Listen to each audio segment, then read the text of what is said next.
He finds it easy to criticize, but he's feeling kind of queasy when he wakes up to realize the race is over, you're too late. Λατρεύω τα αρώματα, τις δυνατές γεύσεις. Ξυπνάνε όλες μου τις αισθήσεις και με κάνουν να νιώθω ζωντανή.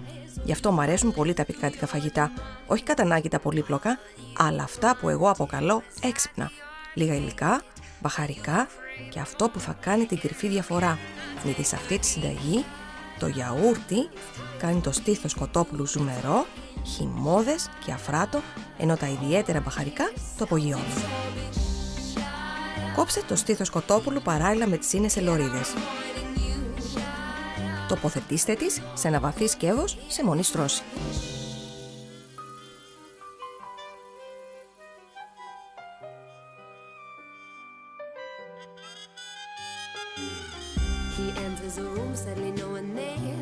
Σε ένα μπολ αναμίξτε 2 γεμάτες κουταλιές της σούπας στραγγιστό γιαούρτι τοτάλ και μια κουταλιά μείγμα μπαχαρικών ταντούρι που θα βρείτε στα μεγάλα σούπερ μάρκετ, στα καταστήματα με μπαχαρικά και σε ασιατικές αγορές. Προσθέστε το χυμό από μισό λεμόνι και ανακατέψτε όλα τα υλικά μαζί.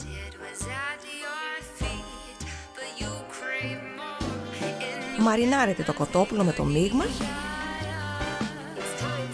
σκεπάστε το και βάλτε το στο ψυγείο για τουλάχιστον 4 ώρες ή καλύτερα όλο το βράδυ.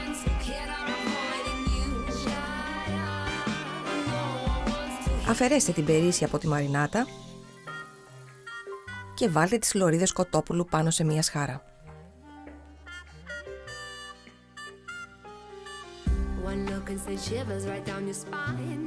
Αλείψτε το κοτόπουλο με λίγο ελαιόλαδο και ψήστε το στο γκριλ. Φτιάξτε μια δροσερή σαλάτα για να το σερβίρετε, η οποία θα εξισορροπήσει την πικάντικη γεύση του κοτόπουλου.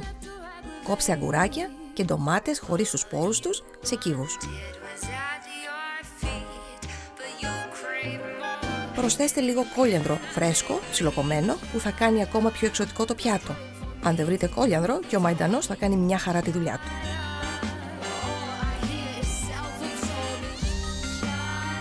Μόλις το κοτόπουλο ροδοκοκκινήσει από τη μια πλευρά, γυρίστε το και από την άλλη.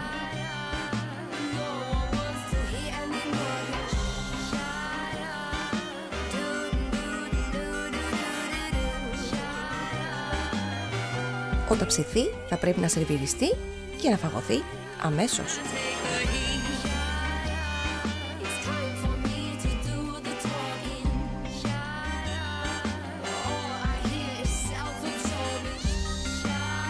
Μοναδικό πιάτο.